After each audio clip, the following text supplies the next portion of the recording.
শাহবাগ মোড়ে অবরোধ করেছে আন্দোলনকারীরা, দাবি আদায়ে আমরণ অবস্থান। আওয়ামী লীগ সমর্থিত নির্দিষ্ট কিছু সিদ্ধান্তের বিরুদ্ধে অবস্থান নিয়ে শাহবাগ মোড়ে অবরোধ কর্মসূচি পালন করছেন আন্দোলনকারীরা। তারা দাবি আদায় না হওয়া পর্যন্ত আন্দোলন চালিয়ে যাওয়ার ঘোষণা দিয়েছেন। আন্দোলনকারীদের একজন গণমাধ্যমকে জানান, আমরা অনেক সীমাবদ্ধ ও চাপের মধ্যেও শাহবাগ মোড়ে টিকে আছি। এখানে অবস্থান নেওয়াটা শুধু প্রতীকী নয়, আমাদের প্রত্যয়েরও প্রতিফলন। তিনি আরও বলেন, আন্দোলনের ব্যাপ্তি বাড়ানো এবং অন্যান্য স্থানে বিস্তার ঘটানোর পরিকল্পনাও রয়েছে তাদের। শুক্রবার সকালে আন্দোলনকারীরা ভারতের দূতাবাসের সামনের অংশে অবস্থান নেন এবং সেখানে তাদের দাবি ও অবস্থান স্পষ্ট করেন।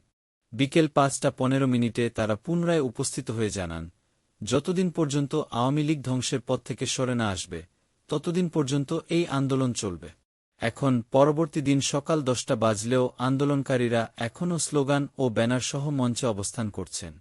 আন্দোলনকারীদের মধ্যে জাতীয়তাবাদী ছাত্রদল এনসিপি, জামায়াত ইসলামীর নেতাকর্মী, হেফাজতে ইসলামের নেতাকর্মী ও ছাত্র সংগঠনের সদস্যদের উপস্থিতি লক্ষ্য করা গেছে।